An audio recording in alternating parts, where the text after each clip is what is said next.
Hola amigos, ¿cómo están? Mi nombre es Gael Padilla y el día de hoy me van a acompañar a hacer mi investigación de cómo los estímulos positivos y negativos afectan al desempeño deportivo de los jugadores. Para responder esta pregunta vamos a entrevistar dos padres de familia y dos entrenadores. Y después de esto vamos a entrevistar a un psicólogo para ver si lo que están haciendo los entrenadores y los padres de familia está bien para la parte psicológica de su jugador y si realmente está afectando su desempeño deportivo y cómo podrían mejorar esto.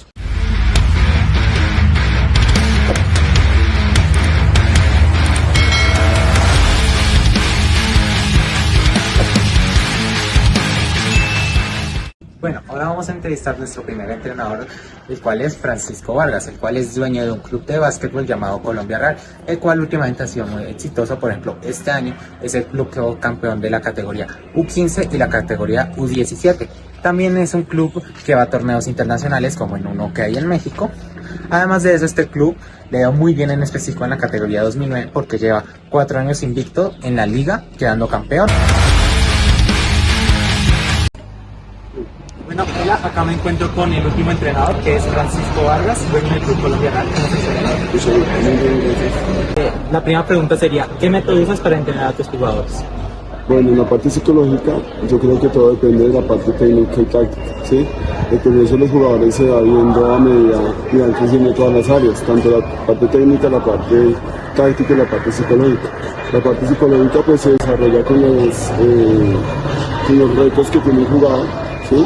Entonces, a medida que el jugador tiene retos, pues va haciéndose más fuerte. Obviamente tratamos de que el jugador tenga unos espacios donde pueda verse beneficiado con victorias, ¿sí? que logre cosas, con partidos que sean competitivos para él y retos con partidos que sean más complejos para él, para que vaya creciendo desde la parte técnica hasta la parte psicológica. Listo. La siguiente pregunta sería, ¿cómo corriges a tus jugadores cuando se equivocan repetidamente en un partido? Bueno, todo depende de la competencia, ¿sí? ¿Por qué? Porque hay unos torneos donde hay jugadores que no se les permite, digamos, equivocarse tanto, ¿sí? Por una razón, es porque hay cosas que en los espacios de entrenamiento tenemos como muy puntuales. Y digamos que la palabra equivocarse como tal no está definida en el lenguaje de nosotros, sino que es la toma de decisión. Yo puedo lanzar un tiro y fallar y no haberme equivocado, y puedo hacer un pase y que no me lo roben y haberme equivocado, ¿sí? Es la forma, es el momento, y pues esa es la explicación que se dan a los jugadores para que se sientan tranquilos cuando sí, cuando no. Entonces, cuando ha tomado decisiones incorrectas de forma seguida, pues se tiene que sentar, se lo explica, y la banca literalmente enseña cuando sí, cuando no hay que hacer las cosas. Bueno, ahora vamos a entrevistar a nuestro segundo y último entrenador, el cual es Norman Nuxen. Este es el entrenador de básquet femenino del Colegio Gimnasio del Norte, las cuales quedaron campeonas de ACBI de 2024. La ACBI es un torneo que se hace intercolegiados en el que participan varios colegios. Esto se realiza cada año. Bueno, aquí nos encontramos con el entrenador del equipo femenino del colegio, Norman Nuxen, el cual quedó campeón con su equipo de ACBI este año. Hola, ¿qué tal? ¿Cómo están? ¿Cómo se encuentran? Gracias aquí por tenernos en cuenta en esta entrevista con él. ¿Qué método usas para entrenar a tus jugadoras? Mira, hay algo que yo tengo completamente claro, es que cualquier evento deportivo, cualquier práctica, cualquier cosa que uno haga en la vida, está cargada el 90% por emociones. Si yo manejo de una manera acertada y efectiva la emoción, cada vez los éxitos van a ser más fáciles de alcanzar. O sea, intentas como mantenerlas motivadas. Siempre. Y mantenerlas motivadas quiere decir es que ellas den 150% siempre, sí, en su calidad tanto deportiva como emocional. Sí, y frente a esto hay un problema mayormente. ¿Tú qué haces cuando se equivocan constantemente? Porque para eso debes hacer una crítica y se pueden desmotivar. Claro, la crítica es que uno para aprender se necesita equivocar, ¿sí? La equivocación no es un castigo, no tiene que verse como la dificultad que hay en el aprendizaje, sino como la oportunidad para estar mejorando. El asunto es que tienen que ser conscientes de que cada vez sean menores los errores en un aspecto. Entonces hay que estarles constantemente diciendo, no, mira, esto está mal, hay que corregirlo. Si ella no lo entiende así es que todavía no ha pasado por su emoción y por su comprensión de lo que tiene que mejorar. Ser realista más que todo. Exactamente, ser realista. Y lo último es, ¿cómo evitas que tus jugadoras se desmotiven después de una crítica? O sea, se acaban de equivocar y te haces una crítica. Mira, generalmente con la edad de ustedes hay algo que es difícil de manejar y es la frustración. La juventud ahora lo tiene absolutamente todo, entonces es muy complejo para ellos cuando tienen una frustración. La frustración se les vuelve una parte de la vida muy fuerte y a veces es complicado hacerles saber que en cualquier momento tiene que ser eso. El deporte es lo que enseña. Que hay momentos difíciles y uno tiene que tener la capacidad de superarlos y llevarlos adelante. En un mismo partido hay momentos de tranquilidad, de vamos ganando, que nos está yendo muy bien y en 2-3 minutos el partido se puede apretar, el partido se puede estar perdiendo y uno tiene que tener la capacidad mental para volver a retomar el juego para ganar. Tener cierta madurez mental. Exactamente, pero eso lo hace si uno está dispuesto a aceptar que hay dificultades en el juego y uno tiene que ser capaz de ser resiliente frente a la dificultad y la seguridad emocional de que uno es capaz de hacer las cosas bien hechas. Bueno, como pudimos ver, el entrenador Norman Luxon y Francisco Vargas tienen metodologías muy diferentes. Norman Luxon más que todo se basa en que sus jugadoras no se desmotiven y mantenerlas siempre motivadas a full, mientras que Francisco Vargas intenta más que todo que sus jugadores tengan como autogestión y que de ellos mismos depende si están motivados o desmotivados, porque él coge a los mejores jugadores y él más que todo se fija en los que en los que pueden manejar esa desmotivación. Estamos con el primer padre entrevistado, William Javier Sánchez, y él es padre de 2 hijas deportivas. ¿Cómo estás, William? Muy bien, gracias, Gael. Bueno, la primera pregunta es, ¿cómo motivas a tu hija cuando tuvo un mal desempeño en un partido? ¿Cómo motivo a mi hija? Primero enfocándonos en las cosas buenas que ha hecho durante ese partido y en entrenamientos anteriores. Hay varios factores por los cuales posiblemente no tuvo un buen desempeño, no descansó bien, hay algún inconveniente de otro índole o simplemente pues ese día no era el día. Hay días que uno no se levanta y no hace las cosas también como normalmente las hace. Principalmente motivado por las cosas buenas y si son temas técnicos o algo pues seguir entrenando. El entrenamiento es básico para que las cosas funcionen mejor. Listo. Y la otra pregunta sería, ¿has criticado alguna vez a tu hija por su desempeño deportivo?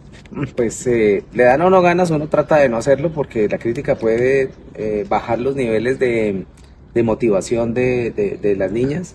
La idea es enfocarse siempre en las cosas positivas, no enfocarlo como, oye, qué mal lo hiciste, sino podríamos mejorar en este aspecto, hablemos con el entrenador que es realmente el que sabe cómo podemos mejorar este lanzamiento o este salto, en fin, muchas cosas. Bueno, y la última pregunta sería, ¿qué actitudes notas cuando tu hija está desmotivada en su deporte? Primero, pues que no le dan ganas de levantarse, de ir a entrenar, de ir a un partido, de ir a un entrenamiento, una competición, eso es lo primero, ¿sí? Porque siempre están muy activas. Si es durante el evento, durante el partido o durante la competencia, realmente veo que pues se hace a un lado, como que no está adelante moviendo a las demás compañeras, esa actitud se nota, o no corre, si es que está en un partido de algún deporte. Entonces ahí se nota claramente que algo pasa y hay que entrar a hablar con ellas para ver cómo se les puede ayudar. Bueno, hola, aquí me encuentro con otro padre de familia, el cual es Gabriel Galvez. Él es padre de un deportista de básquetbol. ¿Cómo estás? ¿Cómo estás, Gael? Bien. Bueno, la primera sería, ¿cómo motivas a tu hijo cuando tuvo un mal desempeño en un partido?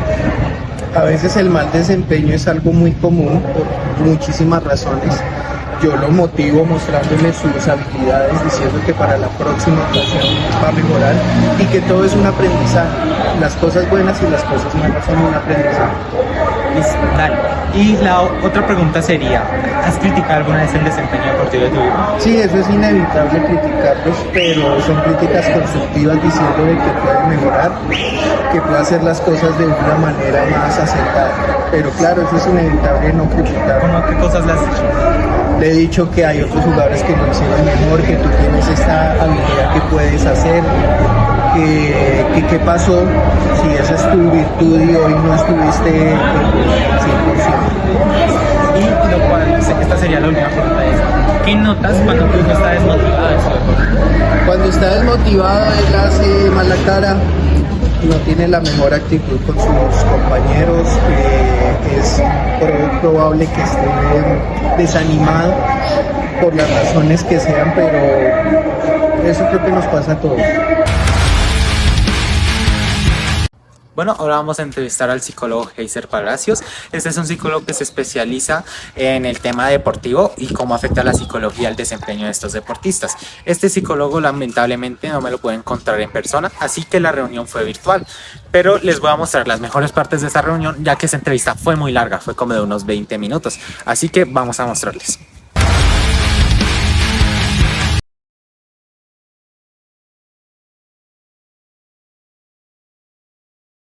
Pues depende del jugador, porque en psicología deportiva nosotros trabajamos con equipos, pero también trabajamos con individuos. No todos los deportes son de equipos, entonces hay deportes individuales como el tenis y otros de cooperación y oposición como el fútbol y el básquetbol. Principalmente cuando hablamos de elogios, nosotros le llamamos alabanzas, en realidad, ese es un nombre técnico para trabajarlo, pero es la manera, más allá de un elogio, lo que se busca hacer es crear una realimentación para el jugador. Entonces hay diferentes modelos para hacer eso. Uno de los más populares que utilizamos se conoce como el modelo RAP, que es WRAP, que básicamente sistematiza la manera principal en la cual nosotros deberíamos hacerle ver a un deportista qué ha hecho bien, qué ha hecho mal y cómo lo podría mejorar. Esa es una metodología de 4 pasos principalmente y está en el área de habilidades comunicativas, ¿no? Donde describimos qué pasó, dónde sucedió, cuál fue la razón de esto, qué emociones estaban involucradas y qué se propone. Principalmente lo que los deportistas experimentan son mayores niveles de concentración y motivación al saber exactamente qué es lo que deben corregir. Los deportistas son seres que se la pasan desarrollando su trabajo con su cuerpo y poniendo su atención. La peor cosa que un entrenador o cualquiera que quiera trabajar con ellos puede hacer es no explicarles paso a paso los errores que han cometido y cómo lo podrían solucionar.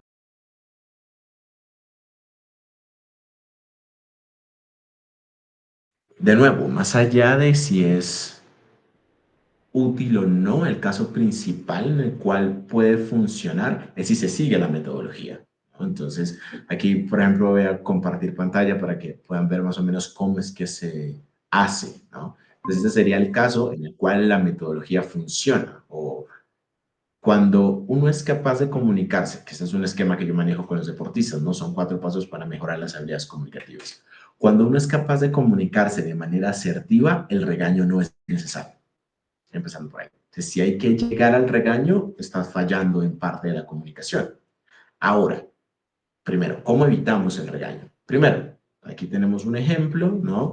De un deportista, por ejemplo, que durante una reunión o un almuerzo con el resto de los del equipo no estuvo unido, estuvo en un lado, no hablaba con nadie. Entonces uno inicia describiendo qué ha sucedido y dónde ha sucedido.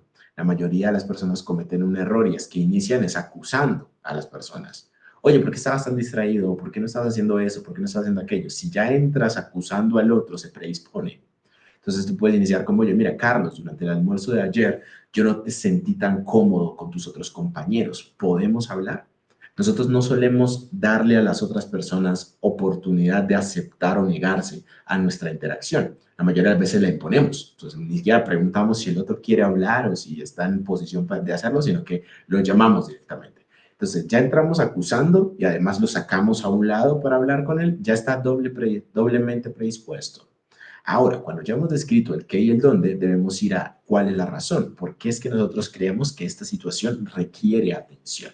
Entonces uno puede iniciar diciendo, como, mira, te lo menciono porque esto crea un poco de tensión en el grupo. Yo esperaba que te divirtieras, pero el grupo y yo no recibimos esa respuesta, ¿no? ¿Te diste cuenta? Ahí hay que dar un punto, hacer preguntas como, mira, ¿te diste cuenta? ¿Notaste que eso pasó? ¿Qué piensas? Es lo que le da al jugador la oportunidad de dar su versión. De lo contrario, uno ya está asumiendo que como uno vio que estaba a un lado, es por A, B, C o D. Ese es el tercer error más grande que se comete acá y es asumir. Asumimos mucho en la interacción con los demás. Por último están las emociones y es necesario explorar qué emociones genera eso, no solo para el entrenador, sino para el grupo y en el jugador. Eso básicamente hace que uno demuestre interés. Entonces, por ejemplo, bueno, te vi así, yo sentí preocupación o me sentí molesto, o yo no entendía qué estaba pasando, tus compañeros se sintieron incómodos y yo estaba pensando, pues eso cómo afectaría al grupo. ¿Tú qué estabas pensando? ¿Qué crees que podríamos hacer?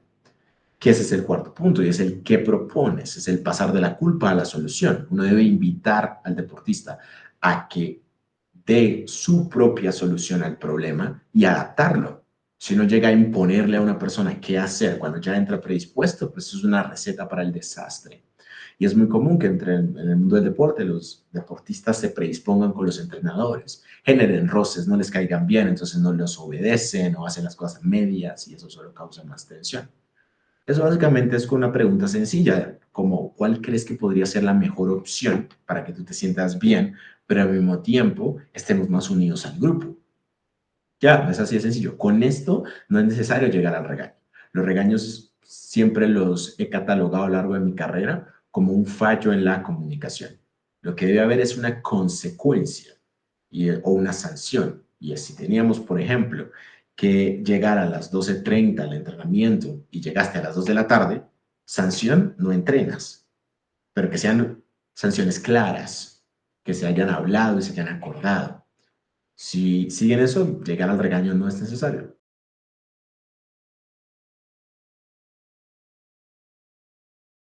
Entonces, la primera parte del modelo es siempre, siempre, siempre, cuando hablamos de un proceso de realimentación, ¿qué fue lo que pasó? Debemos ser concretos. Muchas veces damos muchas vueltas o no somos directos. ¿Qué fue lo que pasó? ¿Qué fue lo que hiciste bien o qué es lo que hiciste mal? ¿Dónde pasó? Y el dónde no solamente es en la cancha, es en qué minuto del partido específicamente, en qué parte del entrenamiento fue. ¿Cuál es la razón de que eso sea importante? Debemos explicarle a los jugadores, ¿no? Y aquí viene el punto, y es no asumir que porque yo te estoy diciendo, yo mira, hiciste un pase excelente, entonces el jugador ya va a pensar que todos sus pasos son excelentes. No, porque si yo le digo, mira, es que en el minuto 23, ¿no? Cuando estábamos justo aquí en la esquina, tenías a tu compañero a la derecha, ese pase con la técnica que hiciste fue excelente. Una vez doy esto, fue excelente, pero necesitamos que gestiones la potencia. Fue un muy buen pase, pero si recuerdas lo que hiciste al minuto 32, ahí ya no fue tan bueno el pase. ¿Qué crees que pasó? ¿Qué fue lo que llevó a hacer eso? Ah, profe, estaba desconcentrado o en ese momento ya estaba muy cansado. Necesitamos también escuchar al jugador para saber qué fue lo que lo llevó ahí. Las emociones son muy importantes porque eso es lo que nos permite a nosotros tomar decisiones. La base de la toma de decisiones es emocional, entonces la gente habla de la lógica, cuando en realidad la lógica no es más que el análisis de los datos, las opciones, pero la emoción es lo que nos lleva a tomar acción. Bueno, con esto terminaríamos todas nuestras entrevistas y en base a eso podemos hacer una reflexión y ver qué tan buen trabajo están haciendo los dos entrenadores y los dos padres de familia.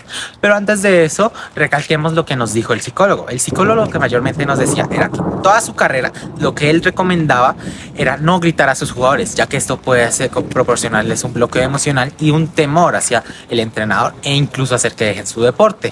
Decía que mayormente toca hacer críticas constructivas, pero sin enojarse, sin gritarles. Y decía que si se les presentaba algún problema, la mejor idea era seguir un programa de 4 pasos que él me explicó. El primero era como no acusar al jugador, digamos, si hacía algo mal o digamos hacer falsas acusaciones como tal día no hablaste con tal persona, que es porque te cae mal. No afirmar nada, ya que con esto puede poner al jugador indispuesto y no puede ayudar tanto a que éste se desarrolle. Otro paso que nos decía era decir lo que pasó aquel día, aceptarle como una explicación y decirle tu opinión. Otro paso que nos dio era decir lo que tú sentías ante esa situación y cómo crees que afecta al grupo y preguntarle lo que él sentía. Y el último paso era proponer una solución a ese problema que el jugador esté de acuerdo a ella. Bueno, esto fue lo que nos dijo el psicólogo más que todo. Y en base a eso podemos decir que el entrenador que tiene un mejor programa para entrenar a sus jugadores es Norman Nixon, ya que este no le grita a sus jugadoras y siempre intenta mantenerlas motivadas, evitando que éstas sientan un temor hacia él, mientras Francisco no hace esto. Y en base a esto podemos decir que los dos padres de familia están haciendo muy buen trabajo con sus hijos. Y podemos decir que están llevándolos bien en la parte psicológica, haciendo que no se desmotiven. Y pues eso sería todo el día de hoy. Gracias por acompañarme hasta esta parte del video y nos vemos hasta una próxima. Hasta luego.